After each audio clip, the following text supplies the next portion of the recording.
ఇంట్లో ఉన్న బంగారాన్ని విడిపించి ఆ రోజు ఆన్లైన్ రేటుకే మేము కొంటాం. Sharma gold company. Suman TV ప్రేక్షకులకి స్వాగతం. నేను గిరిజ. ఇవాళ మనతో పాటు ప్రముఖ ఆధ్యాత్మికవేత్త, జ్యోతిష్య పండితులు బ్రహ్మశ్రీ సుభాష్ శర్మ గురువు గారు ఉన్నారు. గురువు గారితో మాట్లాడి మరిన్ని విషయాల్ని తెలుసుకునే ప్రయత్నం చేద్దాం. నమస్కారం గురువు గారు. శ్రీమాత్రే నమః. గురువు గారు, ఇది కార్తీక మాసం పవిత్రమైన రోజు. ఈ రోజులన్నీ కూడా, అందులోనూ కార్తీక మాసం అమావాస్య, ఆదివారం అది కూడా. సో ఈ ప్రత్యేకత ఏంటి? మూడు కలిపి, మామూలుగానే అమావాస్య ఆదివారం రోజు వస్తే కాస్త అంటే మనం చేసుకునే పనులకు కానివ్వండి, పూజలకు కానివ్వండి, మంత్రతంత్రాలకు కానీ శక్తి ఎక్కువగా ఉంటుంది అంటారు. అందులోనూ కార్తీక మాసం ఇంకా ముగింపు రోజు.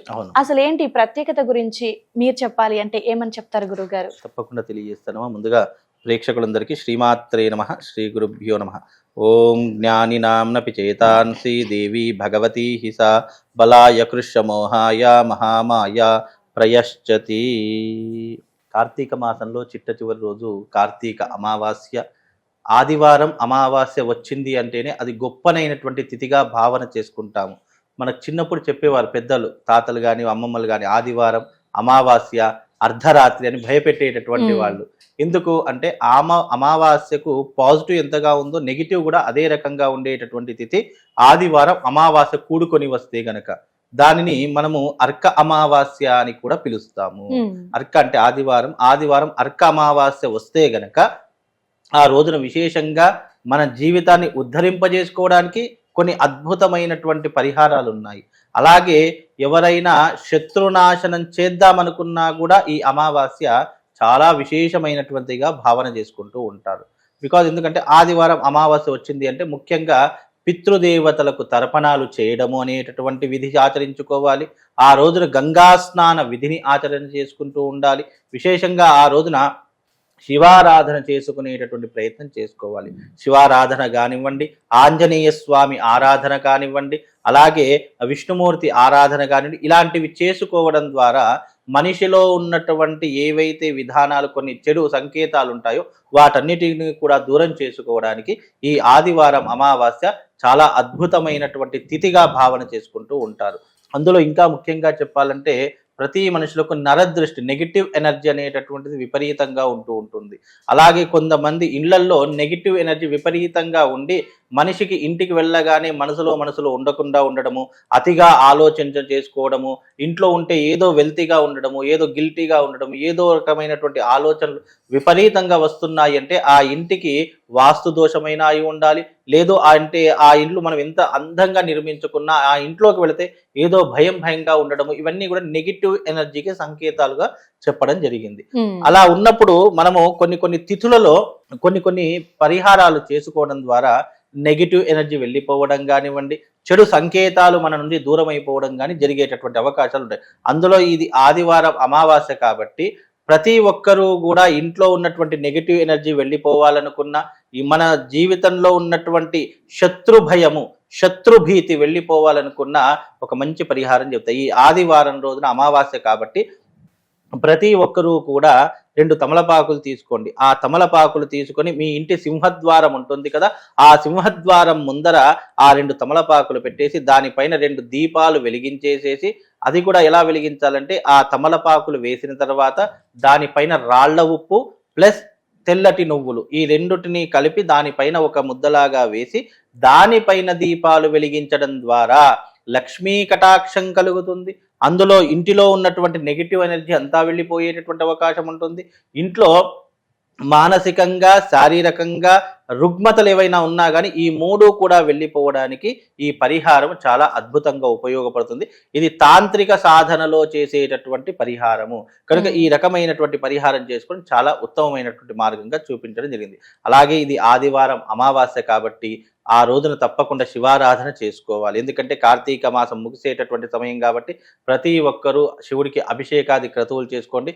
వీలైతే పార్థివ లింగార్చన చేసుకోండి. పార్థివ లింగార్చన అంటే అర్థం ఏంటంటే ఒక మట్టి శివలింగాన్ని తీసుకొని శివలింగ ఆకారంలో నిర్మించి దానికి షోడశోపచార పూజ, అలాగే దానికి చక్కగా దీపము, ధూపము, నైవేద్యం చూయించి మళ్ళీ దానిని వెంటనే ఆలస్యం చేయకుండా వెంటనే గోదావరిలో నిమజ్జనం చేయడం వల్ల విశేషమైనటువంటి పుణ్య ఫలితం కలగడంతో పాటు ఉమ్. ఇంటికి ఆయు వృద్ధి కలుగుతుంది. ఇంట్లో ఉన్నటువంటి కుటుంబ సభ్యులు రోగాల బారిన పడకుండా ఎప్పుడూ కూడా అనారోగ్య పాలు కాకుండా ఆరోగ్యం అనేటటువంటి తప్పకుండా సహకరించేటటువంటి అవకాశము దీని ద్వారా కలుగుతుంది అని శాస్త్రవచనం అమ్మ. ఓకే గురుగారు, అయితే ఆదివారం అమావాస్య అంటే చాలా మందికి దిష్టి దోషాలు అనేటివి తగులుతూ ఉంటాయి. సో ఈ వీటిని దిష్టి దోషాలని తీసుకోవాలి అంటే ఇంటికి పరిహారం వివరించారు. మరి మనిషికి తగిలిన ఒక దృష్టిని ఏ విధంగా తీసుకుంటే మంచిది అంటారు గురువుగారు? అయితే ఎవరికైనా మనిషి జీవితంలో నెగిటివ్ ఎనర్జీ ఎక్కువగా ఉంది. నెగిటివ్ ఎనర్జీ ఎలా వస్తుందో తెలుసా అమ్మ? ఒక మనిషి ఎదుగుతున్నాడు అని అనుకున్నప్పుడు అబ్బా నాకంటే వెనుకొచ్చాడు, నాకంటే ముందు వెళ్ళిపోతున్నాడు, నాకంటే వెనుకొచ్చి నాకంటే ఎక్కువ సంపాదిస్తున్నాడు, అది నాకంటే వెనుకొచ్చి నాకంటే పేరు ప్రఖ్యాతులు విపరీతంగా సంపాదించుకొని జనాదరణ పొందుతున్నాడు, అలాగే అధికార బలాన్ని పొందుతున్నాడు, అలాగే ధన బలాన్ని పొందుతున్నాడు అని ఇలా ఎప్పుడైతే ఎదుటి మనిషిలో ఇలాంటి నెగిటివ్ థాట్స్ ఎప్పుడైతే వస్తాయో అప్పుడు ఆ నెగిటివ్ థాట్స్ మనిషి మీద ఒక రిఫ్లెక్షన్ లా పడిపోయి ఆ మనిషిని దిగజార్చేటటువంటి లక్షణాలు ఏర్పడతాయి. ఏ రకంగా ఒక అద్దం ఉందనుకోండి, ఆ అద్దంలో మన ప్రతిబింబం చూస్తే మనం ఎలా ఉన్నామో అలా కనిపిస్తుంది, అంటే ప్రతిబింబం కనిపిస్తుంది. నెగిటివ్ ఎనర్జీ ఎలా కనిపిస్తుందో తెలుసా? మన చుట్టూ ఉంటూ మన చుట్టూ మనం ఎప్పుడు కూడా మన మేలు కోరుకునేటటువంటి వారి కంటే చెడు కోరుకునేటటువంటి వాళ్ళు ఎక్కువగా ఉంటారు. ఎందుకు అంటే అబ్బా నాకంటే వెనుకొచ్చాను, నాకంటే ముందుకెళ్ళిపోతున్నా, ఎలాగైనా కిందికి లాగేయాలి అని చెప్పేసి ఎప్పుడైతే మనసులో ఒక నెగిటివ్ థాట్ అనుకుంటామో అది ఆ నెగిటివ్ థాట్ ప్రాసెస్ గా బయటకు వచ్చేసి ఆ వ్యక్తి మీద పడి ఆ వ్యక్తిని ఎప్పుడు కూడా ఏ పని చేసినా అందులో ఎన్ని ఇబ్బందులే జరుగుతూ ఉంటాయి. ఏది ఆలోచించినా నెగిటివ్ థాట్స్ విపరీతంగా వస్తూ ఉంటాయి. సంపాదించేదంతా కూడా ఖర్చు అయిపోవడం మొదలవుతుంది. ఈ రోజున 10 రూపాయలు సంపాదించాలనుకోండి, రేపు ఇంకా 11 రూపాయలు అంటే ₹1 అప్పు తీసుకొచ్చి మరీ తన యొక్క జీవితాన్ని గడిపేటటువంటి లక్షణాలు ఎక్కువగా ఏర్పడేటటువంటి ఒక నెగిటివ్ ఎనర్జీ నుంచి వస్తాయి. అలా నెగిటివ్ ఎనర్జీ నుంచి మనిషి బయటపడాలి అని అనుకుంటే గనక అమావాస్య రోజున ఎప్పుడైతే ఎప్పుడు ఆదివారం అమావాస్య వచ్చింది కాబట్టి తాను చేసుకోవాల్సినటువంటి క్రతువు ఏమిటి అంటే గనక ఆ అమావాస్య రోజున తమ యొక్క గృహమునందు ఒక పటిక దొరుకుతుంది, పింక్ కలర్ పటిక.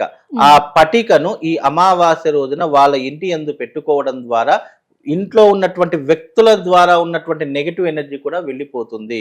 అలాగే ప్రతి ఒక్క వ్యక్తి తన సమాజంలో ఎన్నో రకాలుగా తిరుగుతూ ఉంటాడు, ఎన్నో రకాలైనటువంటి పనులు ఆచరిస్తూ ఉంటాడు. వృత్తిరీత్యా కావచ్చు, ఉద్యోగరీత్యా కావచ్చు, వ్యాపార రీత్యా కావచ్చు. ఎప్పుడూ కూడా ఆ వ్యక్తి ఎదుగుతున్నాడంటే నెగిటివ్ ఎనర్జీ ఆటోమేటిక్గా తగులుతుంది. అది తగలకుండా ఉండడానికి ఆ వ్యక్తి యొక్క హృదయం నందు ఎప్పుడూ కూడా ఒక యంత్రం అనేటటువంటిది దొరుకుతుంది. అది సకల అరిష్ట నివారణ యంత్రం, దాన్ని పాకెట్ యంత్రం అంటాము. ఆ పాకెట్ యంత్రాన్ని మన పర్సులో పెట్టుకోవడం ద్వారా మనిషికి ఒక రక్షణ కవచనం అనేటటువంటిది ఏర్పడుతుంది. ఎవరు ఎన్ని ప్రయత్నాలు చేసినా నెగిటివ్ ఫోర్స్ తగలకుండా వీలైనంత వరకు ఆ మనిషిని ప్రొటెక్ట్ చేసేటటువంటిది సకల అరిష్ట నివారణ యంత్రం. అది చిన్నగా ఉంటుంది, మన పర్సులో సులభంగా పెట్టుకోవడానికి అనువైనటువంటి యంత్రము. ఆ యంత్రం మన శరీరం మీద ఉన్నంత కాలము మనకి ఎలాంటి నెగిటివ్ ఎనర్జీ ఉండదు, శత్రువుల భీతి ఉండదు, శత్రువుల యొక్క బాధ ఉండదు.